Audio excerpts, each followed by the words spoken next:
fois, et comme tous les livres audio que j'adore écouter... Johnny? Vous êtes trompé d'adresse, messieurs. Votre père Walter vous a envoyé un colis. Où est-il? Walter vient de mourir. Ça me bloque quand on me regarde pisser. Bande de vicelards. Tu veux te battre? Je viens d'avoir une journée de merde. J'ai ma gonzesse qui m'a largué. Vous entrez par effraction, et Naruto me colle une lame sur le cou, alors... Je pense être en droit de vous tuer. Ferme ta gueule!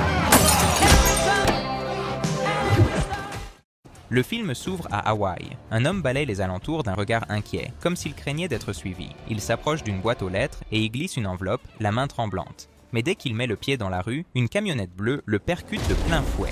La scène passe ensuite à un officier de marine nommé James qui entraîne ses cadets à retenir leur respiration sous l'eau. Mais les cadets abandonnent les uns après les autres et remontent à la surface. James est furieux de leur performance. C'est alors qu'il reçoit un appel de la police. On lui montre le corps du défunt. La police a conclu à un délit de fuite. James rentre chez lui et commence à préparer le dîner. Il dit à sa femme, comme en passant, que Walter a finalement réussi à se faire tuer, et c'est là que nous apprenons que Walter était le père de James. Sa femme lui demande s'il a au moins appelé son frère dans l'Oklahoma, mais James répond que ce dernier refuse de lui parler. La scène passe alors au frère de James, un flic nommé Johnny, dont la petite amie Valentina est en train de faire ses valises et de le quitter. Johnny lui demande ce qui se passe, de lui parler. Mais Valentina lui rétorque que maintenant, il veut parler. Elle en a complètement marre de lui. Johnny s'excuse. Valentina lui demande s'il sait au moins quel jour on est. Est-ce que tu sais quel jour on est? Mercredi? C'est mon anniversaire. Chouchou, Ne m'appelle excuse-moi. Chouchou, s'il te plaît. Mi amor, moi, te quiero mucho. Plus que mucho, ma chérie. Johnny. Il faut que tu me... Et je ne parle pas espagnol. Je suis brésilienne. C'est presque pareil. Qu'est-ce qu'elle est bonne. Puis Johnny reçoit un appel de la femme de James, Leila. Elle lui annonce que son père est décédé et que les funérailles auront lieu demain. Mais Johnny répond qu'il n'a pas parlé à James depuis 10 ans. Il n'est pas allé à Hawaï depuis 20 ans, donc ça lui convient. Mais là, dans la salle de bain, 2 hommes s'approchent derrière lui et lui mettent un mini katana sous la gorge. Ils lui disent que son père Walter lui a envoyé un colis. Où est-il? Ça me bloque quand on me regarde pisser. Bande de vicelards. Johnny explique qu'il n'a pas parlé à Walter depuis qu'il est enfant. Quoi qu'il cherche, Walter ne le lui aurait pas envoyé. L'un des hommes ouvre sa chemise pour révéler un tatouage de dragon sur sa poitrine, signe qu'ils sont des Yakuza. Tu veux te battre? Je viens d'avoir une journée de merde. J'ai ma gonzesse qui m'a largué. Vous entrez par effraction, et Naruto me colle une lame sur le cou, alors... Je pense être en droit de vous tuer. Ferme ta gueule! Johnny s'attaque seul aux 2 hommes et les met KO. Un autre homme fait irruption dans la pièce, armé d'un pistolet.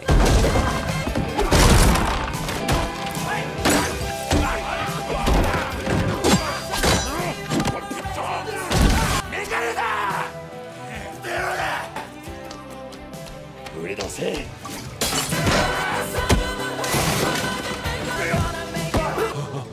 Il sirote tranquillement sa bière tout en battant ses types jusqu'à ce qu'ils perdent connaissance. Puis, l'un d'eux renverse l'autel dédié à sa mère. C'est là que Johnny craque. Il attrape la main de l'homme et la frotte contre une râpe à fromage. Il achève les 2 autres avec la même brutalité. T'es trop con, Walter. À Hawaï, les funérailles de Walter sont en cours. Les membres du syndicat de Monsieur K et les Yakuza sont également présents. Walter était un détective privé qui avait des liens avec eux tous. La cousine de James, Nanny, demande si Johnny va venir. James répond que non, mais Johnny arrive à ce moment-là. Johnny? James. Dès qu'ils se voient, ils commencent à se lancer des piques et à se disputer. Le prêtre doit leur demander de se taire. Le gouverneur Peter, un ami proche de la famille, prononce quelques mots en la mémoire de Walter lors des funérailles. Walter Raleigh était loin d'être un homme ordinaire. Conformément à la tradition hawaïenne, Walter est inhumé. Ensuite, tout le monde se rassemble chez James. Cette maison appartenait autrefois à la mère de James. Selon Johnny, James ne l'a jamais aimé, même quand il était enfant. Mais James répond que Walter a quitté sa mère pour celle de Johnny, ce qui a brisé sa famille alors qu'il n'était qu'un enfant. Mais d'une manière ou d'une autre, la relation entre les 2 frères est toujours exactement la même. Pendant le déjeuner, Johnny révèle qu'il n'est pas là pour Walter, il est là pour découvrir qui l'a tué. Je veux savoir qui l'a tué. Il raconte que des Yakuza sont venus chez lui la nuit dernière et ont essayé de le tuer. James se met en colère. Il savait que Johnny ne pourrait pas revenir ici sans chercher les embrouilles. Johnny dit qu'il ne lui demande même pas son aide. James ne l'a pas aidé non plus quand la mère de Johnny a été tuée. James lui dit de sortir pour parler. Vas-y.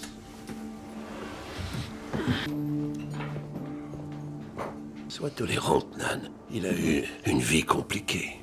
James dit que Johnny n'a pas vu Walter depuis 20 ans. Et maintenant, tout à coup, il est là pour trouver son assassin. Tu vas juste foutre le bordel. T'es bon qu'à ça, c'est carrément un putain de super pouvoir. C'est mon boulot, je suis un flic. Johnny demande à James de lui faire confiance juste cette fois. Mais James répond que Johnny n'a même pas réussi à trouver l'assassin de sa propre mère. Alors maintenant, il a décidé que quelqu'un avait aussi tué son père. Johnny part en trombe vers un bar. Un homme l'aborde et lui dit qu'il ne pensait pas que même Johnny serait assez stupide pour revenir ici. Il lui dit que Monsieur K veut le voir. Johnny refuse catégoriquement, mais le barman a déjà glissé quelque chose dans son verre. Johnny s'évanouit et se réveille juste en face de Monsieur K.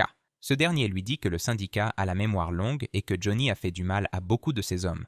Johnny réplique « Vous avez tué ma mère. » MK répond que peut-être, ou peut-être pas. Il dit à Johnny de quitter Hawaï immédiatement. Sa présence ici ne plaira pas à ces hommes. Il se montre très clair. « Retourne chez toi, là d'où tu viens », mais Johnny répond « Je suis d'ici ». Monsieur K réplique « Plus maintenant ». Monsieur K marque le coup de Johnny avec son symbole. Il lui donne 7 jours pour quitter l'île. Johnny se réveille sur une plage. Pendant ce temps, James rencontre un détective nommé Reinert. Il veut voir le rapport de police de son père, mais Reinert lui dit qu'il n'y trouvera rien. Dans le quartier où Walter est mort, personne ne parle aux flics. Il y avait une caméra de surveillance sur les lieux, mais elle ne fonctionnait pas. Reinert l'avertit qu'il a maintenant 2 fils redoutables qui enquêtent sur la mort de leur père, mais il peut presque garantir qu'ils finiront par titiller un ours qui ne veut pas être titillé. La bête, c'est moi. Il récupère les affaires de Walter au poste de police. Parmi elles se trouve un bout de papier sur lequel sont écrits 16 mots. Johnny se rend dans le bureau de Walter. Oh, une bière par pitié.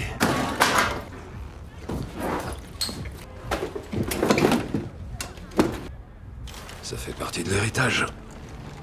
Il entend quelqu'un entrer. Un jeune homme fouille les lieux. Dès qu'il aperçoit Johnny, il prend la fuite. Johnny le poursuit et l'attrape. Il s'appelle Pika. Il s'avère qu'il travaillait pour Walter, où il s'occupait notamment de piratage informatique, d'écoute téléphonique et d'interception d'emails. Johnny lui demande quelle a été la dernière chose qu'il a faite pour Walter. Pika répond que Walter lui avait juste dit de trouver un emploi dans une entreprise de restauration, mais il ne sait pas pourquoi.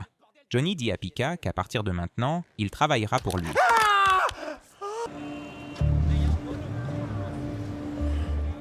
James remarque qu'il y a un bar avec une caméra juste à l'endroit où Walter a été tué. Il entre et demande les enregistrements de vidéosurveillance, mais il refuse catégoriquement. Tonton ? James propose de l'argent. Il reste inflexible. Il dit alors que l'argent est pour les dégâts. Quel dégât ? Pendant ce temps, Johnny découvre un plan caché dans une planche de surf dans le bureau de Walter. La scène passe à un rassemblement pour le gouverneur Peter. Nanny travaille comme son assistante. Johnny l'appelle et lui dit qu'il a trouvé des plans ou une étude portant le sceau du gouvernement, mais qu'il ne sait pas de quoi il s'agit. Nanny lui répond qu'elle pourra accéder à la base de données lorsqu'elle sera de retour au bureau. Elle a juste besoin du numéro à 8 chiffres inscrit sur le plan. C'est alors que quelqu'un s'introduit dans le bureau. C'est James. Johnny lui demande ce qu'il fait là. Il répond la même chose que vous. Il montre à Johnny l'enregistrement de la caméra de surveillance. La camionnette bleue n'avait pas de plaque d'immatriculation. Et c'est clair comme de l'eau de roche. Ce n'était pas un accident, c'était délibéré. Johnny demande à Pika une liste des événements passés et futurs de cette entreprise de restauration. Il serait temps qu'on parle de ma rémunération. Hein. On en discute maintenant ou... Non, d'accord, je fais ça bénévolement. Il a eu ce qu'il méritait. Oublie pas ta clé USB. Les 2 frères montent dans une voiture, toujours en train de se disputer, et partent. C'est alors qu'une autre voiture les percute.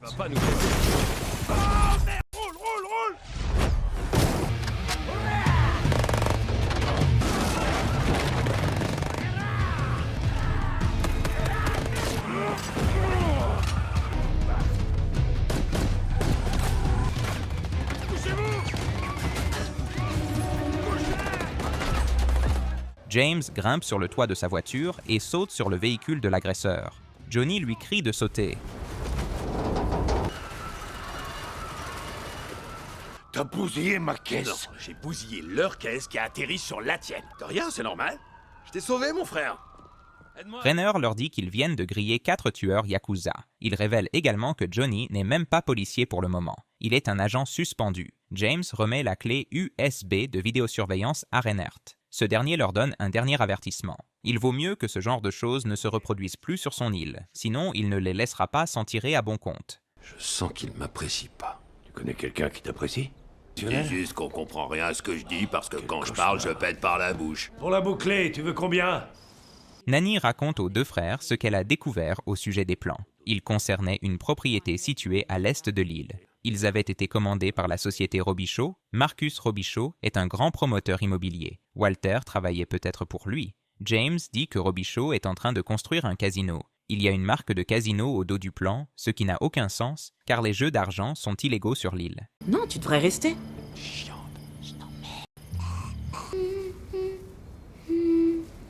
T'es très jolie.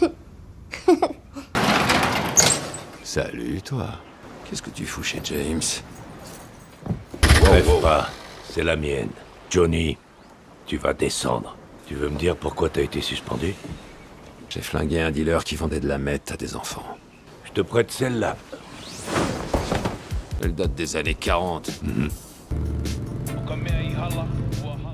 Le lendemain, les 2 frères se rendent sur la propriété, une communauté hawaïenne y vit. James demande à qui appartient cette propriété. Les gens lui répondent que cette terre leur appartient à tous et que tout le monde est le bienvenu. Une femme explique qu'ils vivent ici pour se battre pour ce qui leur appartient, pour protéger cette terre. Ils savent que des gens viendront leur prendre. C'est pourquoi ils montent la garde. Johnny reçoit alors un appel de Pika. La police a trouvé une camionnette bleue sur la plage. Le conducteur était un comptable subalterne du bureau du gouverneur. Quelqu'un a balancé la camionnette et le conducteur à l'eau pour détruire les preuves. Johnny consulte la liste des propriétaires de camionnettes bleues de l'île. Oui, quoi? K. Hé! Il dit à Pika de se renseigner sur Hiyashi Import. C'était le seul nom japonais sur cette liste. La scène se déplace vers un événement chez Robichaud. Pika est déjà là, se faisant passer pour un serveur. Johnny et James arrivent bientôt, eux aussi habillés en serveurs. Tu vois le tableau? Pas forcément. Merci. Les gars, restez pas ensemble. On dirait que The Rock a fait des jumeaux avec sa main droite. T'as peut-être pas tort. Oh, il fait chier. Johnny suit une femme à travers la foule. Il commence à flirter avec elle. C'est alors qu'il apprend qu'elle connaissait Walter. Elle ne savait pas qu'il était mort. Cette femme avait engagé Walter pour enquêter sur les activités de son mari, qui n'est autre que Marcus Robichaud. James tombe sur un Japonais. Sa carte de visite indique Hiyashi Imports. Tenez, c'est à vous ça. James lui dit qu'il sait qu'ils ont égaré une camionnette bleue. T'es quoi, t'es flic? Pendant ce temps, Monica révèle qu'elle est en train de divorcer et que sans moyen de pression, les choses ne se passeront pas bien pour elle, ce qui signifie que Marcus ne la laissera pas partir vivante. Monica dit qu'il n'est pas sûr de parler ici. Elle dit à Johnny de venir la voir demain. De retour avec James, le Japonais dit Il y a un vieux dicton japonais qui dit « Le petit d'une grenouille n'est rien d'autre qu'une grenouille ». Pour dire que les grenouilles ne regardent jamais des 2 côtés avant de traverser. Faut que j'y aille, l'homme grenouille. Un de ces 4. Les hommes de Marcus s'approchent de Johnny et James et les escortent jusqu'à Marcus.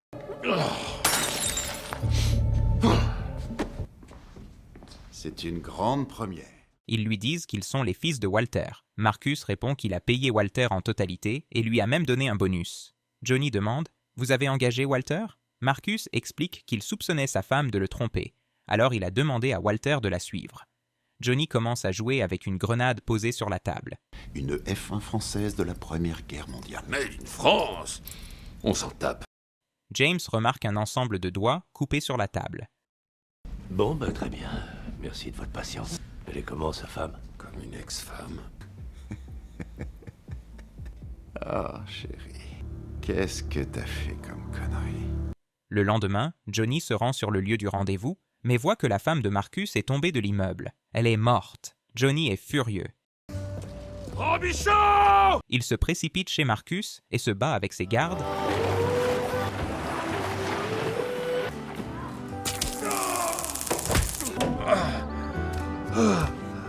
Et j'aurais tué qui aujourd'hui? T'as tué ta femme? Johnny dit à Marcus qu'il sait qu'il l'a tué, ainsi que son père. Mais Marcus demande à ses hommes d'appeler la police. Johnny est arrêté. Le gouverneur Peter arrive et annonce que Marcus a retiré sa plainte à sa demande. Peter explique à Johnny que Walter avait en lui une part d'ombre qui l'avait poussé à détruire tout ce qui était bon dans sa vie. Cette même part d'ombre habite Johnny et James, mais eux ont quelque chose que Walter n'avait pas. Un frère. Je t'aime bien, Johnny. Dès que Johnny sort de prison, James le réprimande de n'en faire qu'à sa tête. Qu'est-ce qui te passe par la tête? Lâche-moi, James. C'est pas en foutant le bordel que tu vas faire revenir ta mère. Johnny commence à frapper James. Au début, James se contente de bloquer ses coups. Mais comme Johnny ne s'arrête pas, James riposte.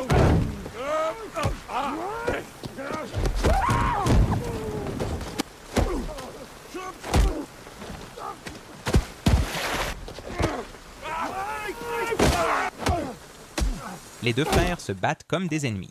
James bat Johnny violemment. Il lui demande ce qui ne va pas chez lui. Johnny réplique « Quel genre d'homme abandonne son petit frère quand il a le plus besoin de lui? Tu m'as envoyé loin. » Mais James répond que si Johnny allait en prison, le syndicat allait le tuer. Il a sauvé Johnny en l'envoyant loin. Il a essayé de le protéger. C'était la seule solution. Johnny dit qu'après la mort de leur mère, James était tout ce qui lui restait dans cette lutte. Tous leurs sentiments refoulés jaillissent. James s'excuse. Il dit qu'il est le grand frère de Johnny et qu'il l'a abandonné. S'il pouvait, il ferait tout différemment. Tu tabasses vachement fort pour un vieux con. Te mords pas! Ou je commence avec toi. Ton père et moi, on a tabassé des méchants. C'est le contraire plutôt, non? C'est alors que Johnny reçoit un appel de Valentina. Une Latina. Un volcan. Elle est retournée chez lui pour récupérer ses affaires et a trouvé un colis en provenance d'Hawaï. À l'intérieur se trouve une clé USB. Johnny lui dit d'apporter la clé et de prendre l'avion pour Hawaï, mais Valentina refuse. Johnny parvient à la convaincre. Johnny, Pika et James vont chercher Valentina à l'aéroport.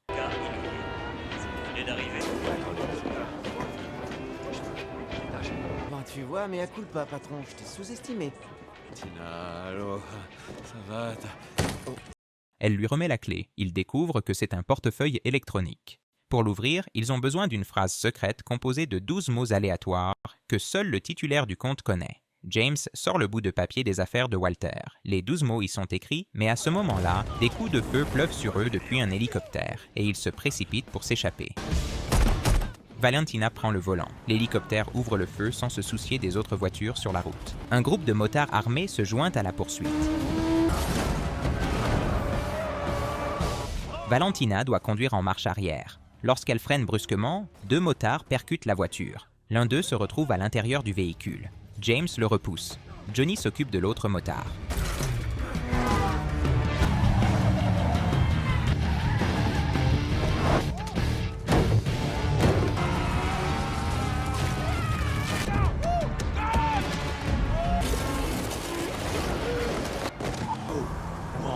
Il s'est fait mal. Johnny tire à l'aveuglette dans le ciel. James prend son temps et vise avec soin. L'hélicoptère perd le contrôle et commence à descendre, mais il se dirige droit vers leur voiture.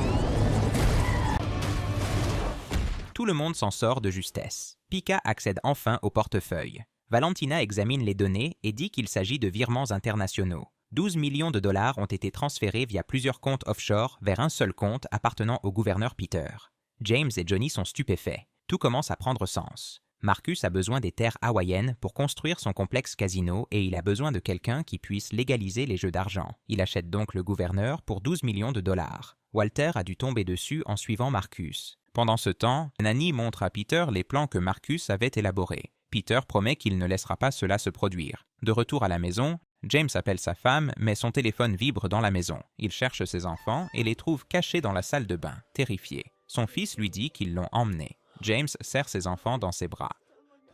Marcus leur envoie une vidéo montrant que Nanny et la femme de James sont sous sa garde. Il exige qu'on lui remette la clé USB en échange de leur vie. James et Johnny s'équipent pour aller sauver leur famille et venger la mort de leur père.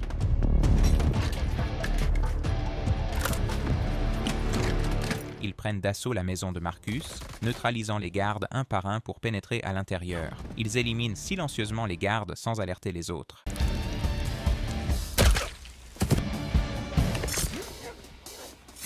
Lorsque les gardes entendent une alarme de voiture se déclencher et se dirigent vers elle, ils sont tous abattus à distance. Johnny et James laissent une traînée de cadavres derrière eux dans la maison. Marcus remarque que ses gardes extérieurs ne répondent pas au talkie-walkie. Soudain, les lumières s'éteignent. Il envoie un garde pour aller vérifier, mais ce dernier trouve la piscine remplie de cadavres. Johnny arrive derrière lui et l'élimine. Johnny. Robichaud, j'arrive tout de suite. Marcus envoie Nakamura et ses membres de la Yakuza japonaise s'occuper de Johnny et James.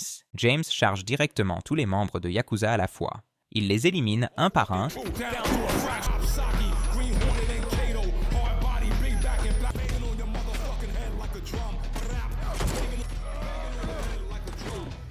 puis commence à frapper l'un d'eux avec un marteau. Johnny doit intervenir et l'arrêter en lui disant que le type est déjà mort. Ensuite, il libère Nani et Leila. Mon amour. Les enfants. T'inquiète, je gère. Va avec Johnny. Nakamura ouvre le feu sur James. Les deux hommes s'affrontent. Johnny empêche Marcus de s'échapper. Il ricane en disant que le tuer est plus difficile que de tuer son père. Tu danses?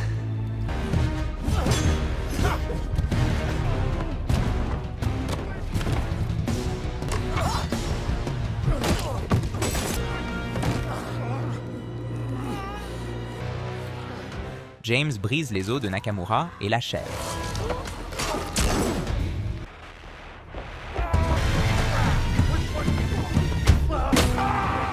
Mais Marcus prend le dessus sur Johnny. Il le nargue. « Tu pensais vraiment pouvoir m'arrêter? Tu n'es qu'un moustique. » Tu as essayé de me prendre ce qui m'appartient.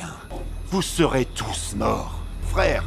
Et ce qui vous servait de père.